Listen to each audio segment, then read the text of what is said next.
冒険が大好きなのさ。 Okay, sign. Go. あらソニックはアドベン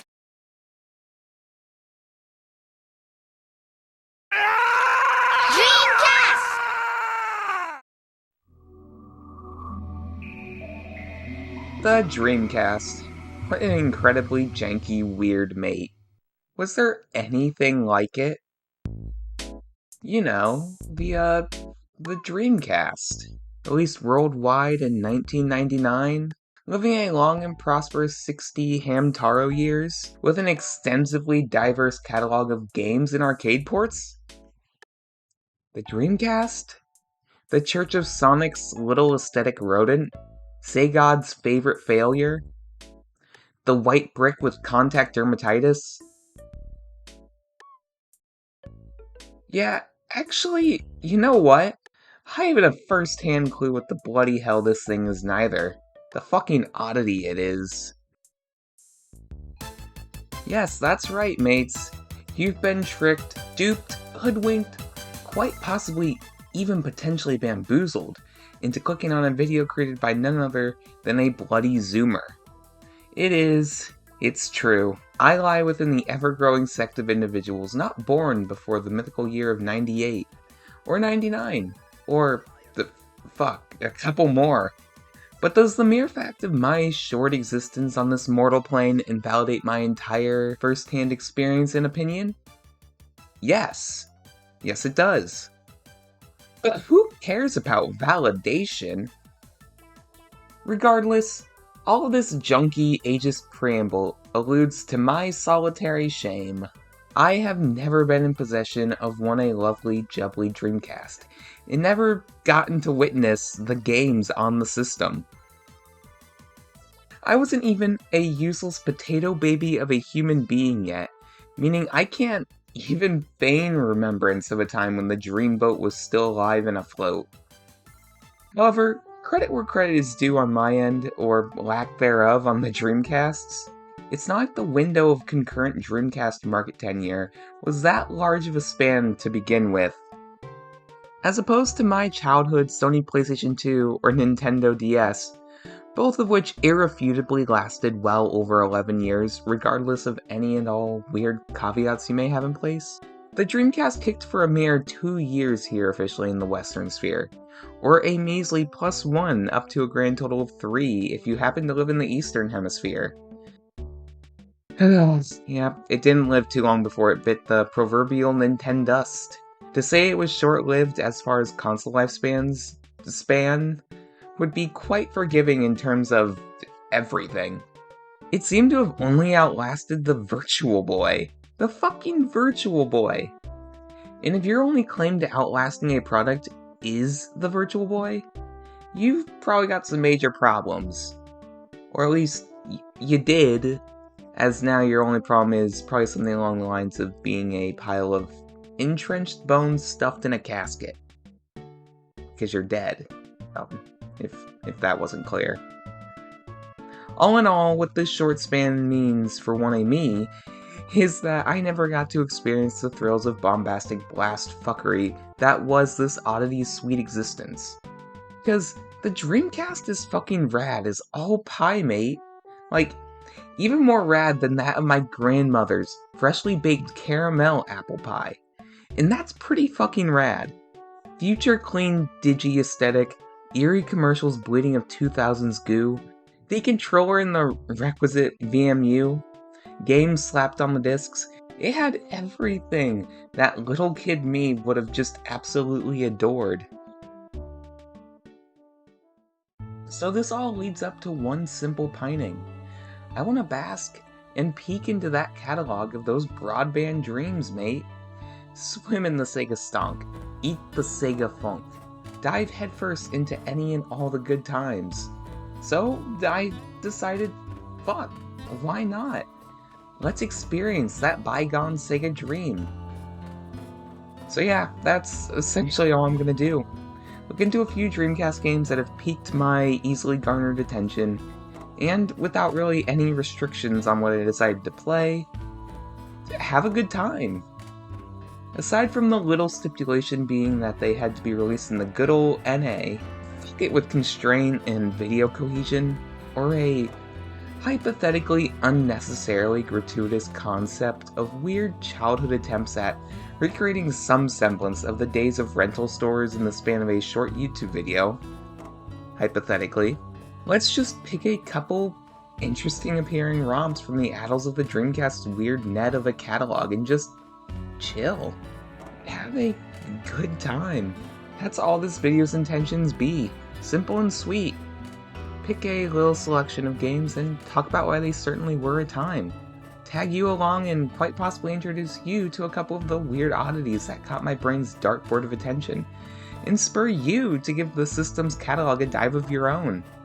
So enough pretense. This isn't the fucking History Channel. Let's just hop in cold turkey. Alright, I know I just hyped up appearances and intrigue being my prime driving force, but just stay with me, okay?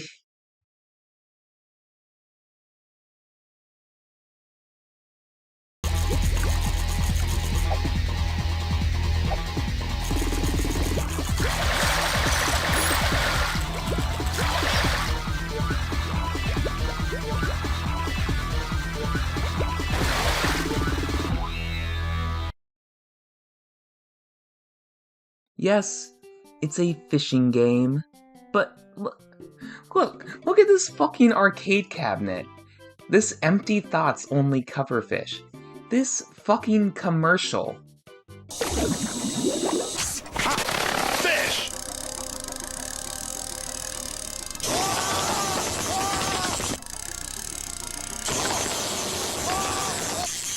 Line break! And tell me you wouldn't want to see what the Dreamcast fish experience be all about. Not because I haven't been fishing, but quite the opposite, because I've been fishing many a times, and still have yet to have a fun time. Despite appearances, I am a well-versed and experienced in the realm of fishing. Yeah, I know, quite unbelievable. I've had my fair share of incredibly awkward, drunk father mind-probing sessions to speak from some position of authority on this subject. In fact, I've had quite my share with the Swell Outdoors as a whole, and I'll let you know I ain't no pure urbanite. Campfires, hikes, tenting, roughing it, I absolutely adore it. In fact, I'd go as far to say, I love it. I know, again, shocking. Maybe I've had one too many experiences being stranded out in the middle of empty lakes, endlessly swaying in a cramped boat with the sole company of my very hammered family, the iron-beating sun, and 12 hours of empty time to think about all the slimy fish that I don't want to inflict pain upon, has slightly inclined my predispositions towards the activity as a whole.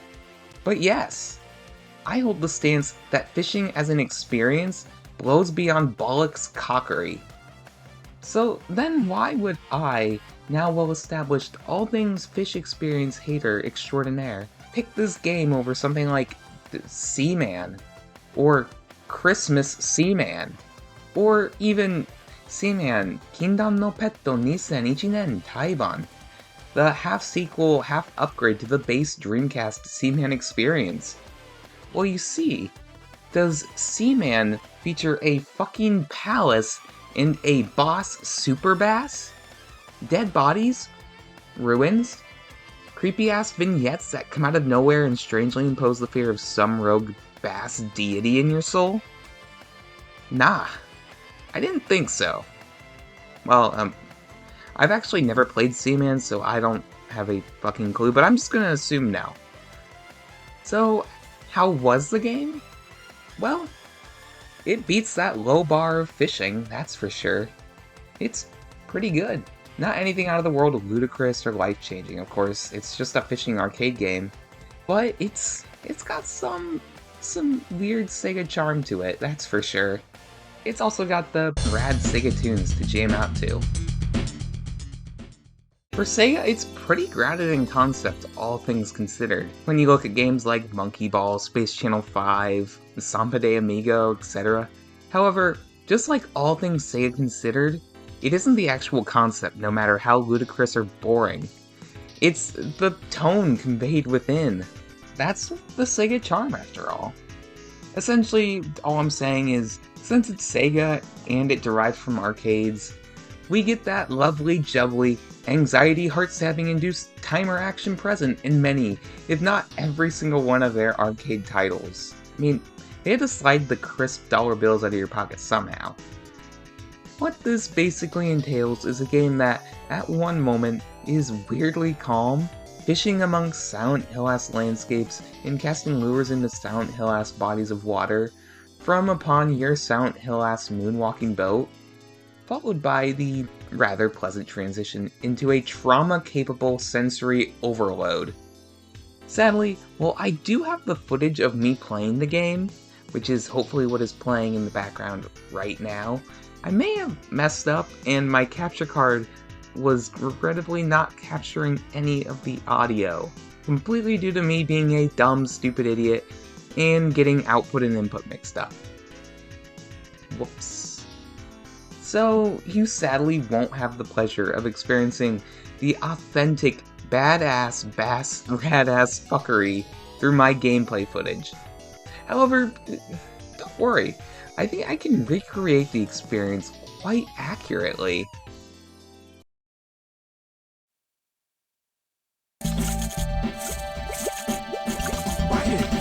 Peace!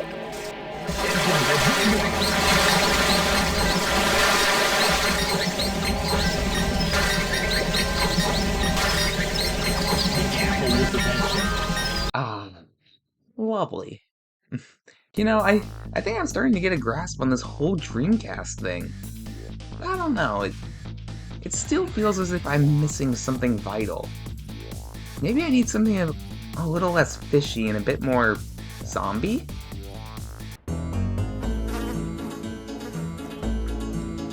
If you're Sega Bass Fishing of the Dead. Wait, I said something less fishy. Get those fucking slimy pricks out of here. Nah, what I really mean is something more like...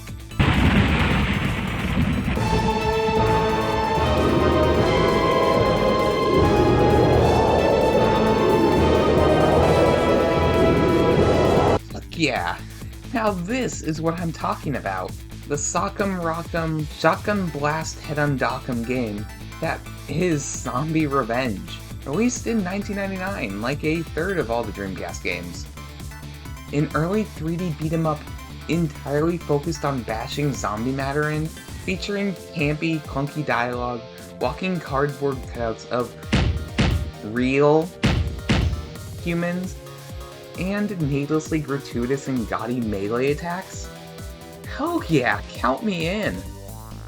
This game that lied before you be, like I said, won a Zombie Revenge. A game I hadn't even once heard breathed amongst Dreamcast owners prior to my scan of the Wikipedia page. Which honestly surprises me. Not because it's a masterstroke or a hidden gem in game design. Nothing of the sort. In fact, rather, because it's exactly not that. It is a short-fire, schlocky burst of adrenaline straight to your dolified skull. Might even fire up a couple of neurons if you're lucky. Had a rough day? Boom. Zombie Revenge got you covered. Missed your bi-hourly dose of coffee and Adderall? Boom. Zombie Revenge got you covered. Starting to realize that the flatmates upstairs can't always be watching 1986's Chopping Mall at 3 a.m.? Boom. Zombie Revenge got you covered. However, before we get to the zombie brain bashing, I just want to take a moment to appreciate this wonder-ass of a cabinet, parental advisory, and opening title card epilogue scroll thingy. Because, fuck, they refuse to leave the annals of my skull since I saw them. Hold on, let me grab my best AI movie recap channel shit voice. It was a top-secret plan to utilize the dead for military use, but just before it was ready for operation, all was thrown into darkness by someone unknown. A year later, the city had become the home of the dead. Who? Why? The only thing that is certain is the world's fate is in the hands of 3 agents.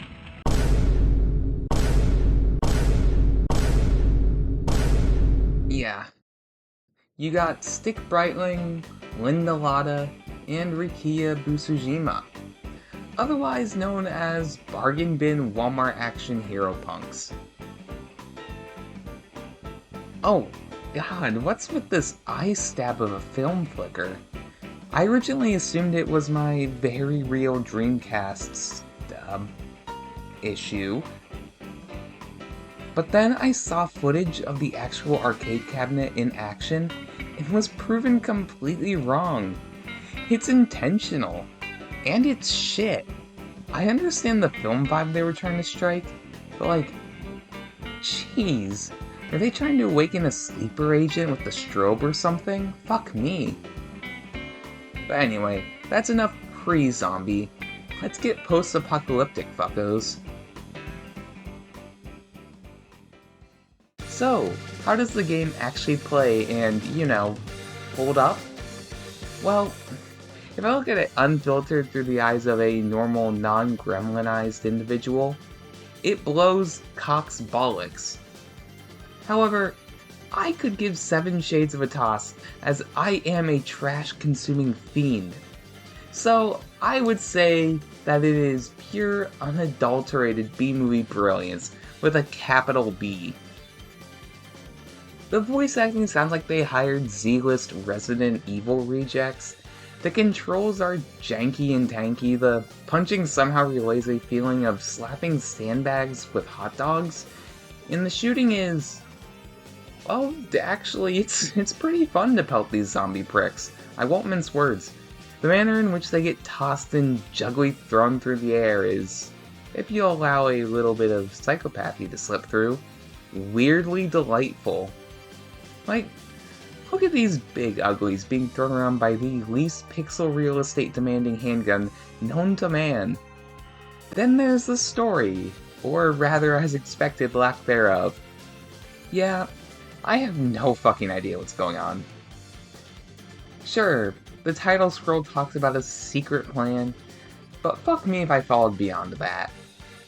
I mean, I can't say my mind tuned out, because I'm certain there was nothing for it to tune into in the first place. Maybe there's a compelling narrative filled with nuanced turns and twists, but I'm sorry, that's not why I found my way to this game. I'm playing this so that I can experience some rad zombo combos, with some omniscient announcer behind me repeatedly declaring shotgun and bullets, while I blast away a Resident Evil 3 Nemesis wannabe fiend in their ugly mug. No other reason. It essentially features proto-Devil May Cry 2 levels of engagement and gunplay, mixed with a weird cacophony of sounds and words thrown at the player with a bright blinking timer in the center of the screen. Again, doesn't sound like too much of a good time, but I'd still recommend giving it a play and attempting to beat it, as it's like 1 hour long, and just the amount of schlock it will feed you alone should satiate you a lifetime. At least an evening.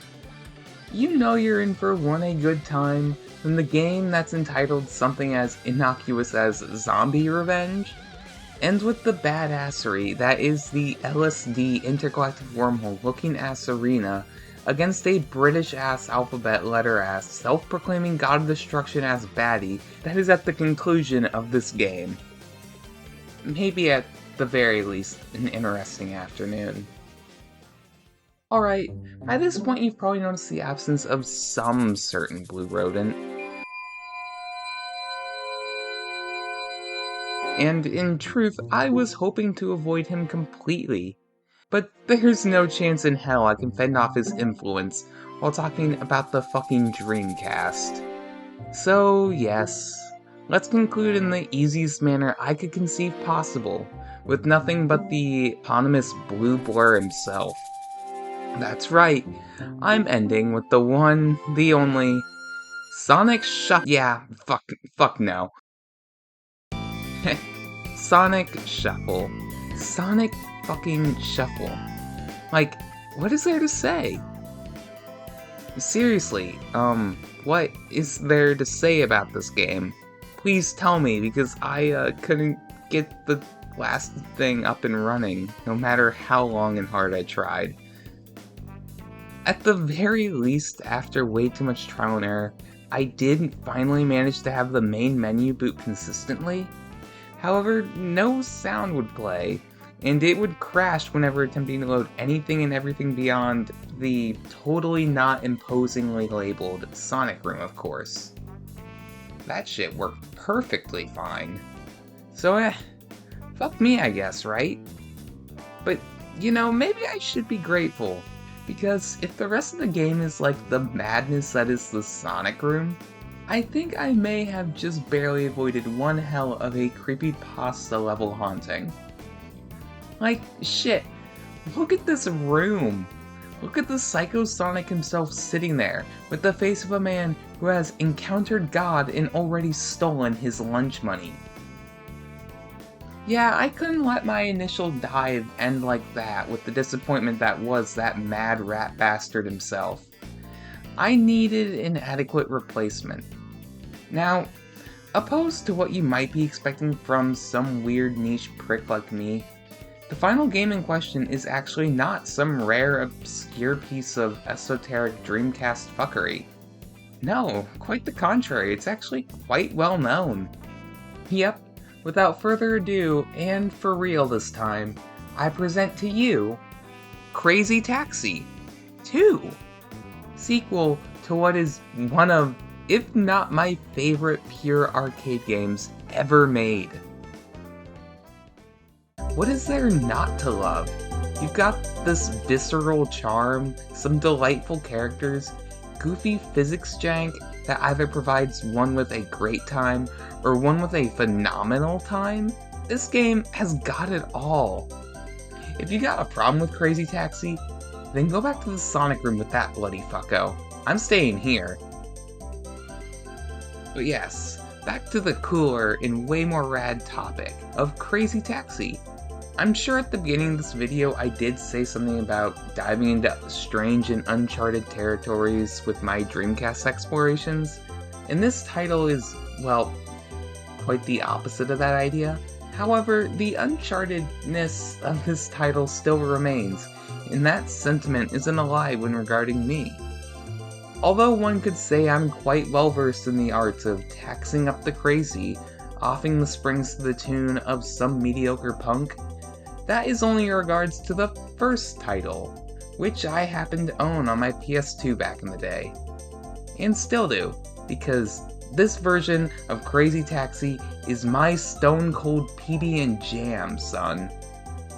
Growing up, I never knew it had a sequel, let alone exclusive to a weirdly cult console that lived, breathed, and kicked the bucket quicker than my intrigue into the world of Kingdom Hearts. Furthermore, not only did I not know it had a sequel, I didn't know that sequel had another sequel, along with a GBA game, a PSP game, several mobile games, and probably various other means of ruining the glorious statue that the first game had sculpted. If I knew as a child of any of these other games' existences, little Lynn would have been eating this shit up like leftover snickerdoodle cookies on Chrisity fucking Christmas. To those of you who might need a little refresher, or even the select few of you who somehow aren't familiar with Crazy Taxi, and have yet to be indoctrinated into the cult of Radity, have I got a treat for you. Crazy Taxi is a game in which you are thrown into a smallish New York-esque city wherein you control a rockin' taxi with which you taxi people around under the stress of an ever-reducing berating timer, screens of customers, random civilians, and some omnipresent background voice that sounds as if he has a squirrel shoved up his spleen. Hey, come on! All the while this is happening, you get blasted with some mid-as-hell late 90s pop-punk from your awesome hunk of junk Taxi. And that's the game. Pick up mates, drop mates off, get paid, repeat. Simple, dumb fun. Yet, I love it. So of course, upon learning that the title had a sequel just waiting for me on a system I didn't even own, I totally own, I had to play the bloody thing. And now with this video, I get an excuse to talk about it. And what is there to talk about, you ask? Well, what do you expect? It's just more of that lovely, jubbly, crazy fucking Taxi delight. But this time made for a console as opposed to arcade machinery, and imported as its predecessor was. I would say it feels like a brand new game, but that would be a lie. It doesn't, and that's what's so great about it. It just feels like more of that grand Taxi pack experience of the first game. However, they didn't just repeat the same formula, to a T anyway. They did add a few elements to spice and spruce up the fun to another level. For instance, in the original, you could only control 3 of the 4 axes: drift, stop, and drive. At the time, I think those were the only directions that existed. But now, in the future of 2001, you can hop. Heading the Y-axis and getting just that one step closer to fully embodying a middle-of-the-road chain pancake house. Word of advice from personal research and first-hand experience. Eating at IHOP at 1 AM holds an equal value of micromorts to that of eating gas station sushi just before closing, or spending 1 hour in a coal mine. Another new mechanic added to the game is the addition of group parties, as opposed to just the one person per fare. Now if they happen to be together, you can pick up multiple people and drop them off at various points across the map, earning exponentially more pocket change. And then, what's more, you can now pick up not just 1, not just 2, but 4 soulless mimes at once. I'm not sure why you would want to do that, especially when you have the clear opportunity to just do a little hit and run, trashing the evil buggers while they're grouped and distracted, but it's your prerogative. Aside from these minute mechanical differences, like I said, it's just more Crazy Taxi. Hectic as all hell be, janky physics and all. Some may try to trash the game or drag it down based on these jankisms, but I'll trash them, the bloody punks. Let's go! Just as Sonic Adventure instilled within every child who graced its existence a burning desire for the inexplicably broken to be exploited in every played game going forth, Crazy Taxi 2 instills that insane yearn, forcing any and all who engage with it to be bombarded with nothing more than simple thoughts and a weird sudden urge to go loiter outside the parking lot of a neighborhood Burger King. If you think anything I said about either game sounds in any way interesting, go and play them. They're lovely. Well, I think that's enough Dreamcast for me for one video. I originally intended this video to be quite short, like 10 minutes, as I was only covering like 3 games at a cursory glance. However, I don't know, just spooled out a little bit. So, while I'm just stopping the video here, I am not stopping my own personal dive into the Dreamcast catalog. Maybe one day I'll even have a real Dreamcast. But for this video, that be it. No pleasant finalities here. Mandatory SAS conclusions are a dumb remnant of middle school etiquette, and unrequired for a Dreamcast video that's just gonna be kicked out onto the web. So, go play the Dreamcast, and have a grand old time whilst doing so. It's rad. That's all I have to say. Jane and ta-ra!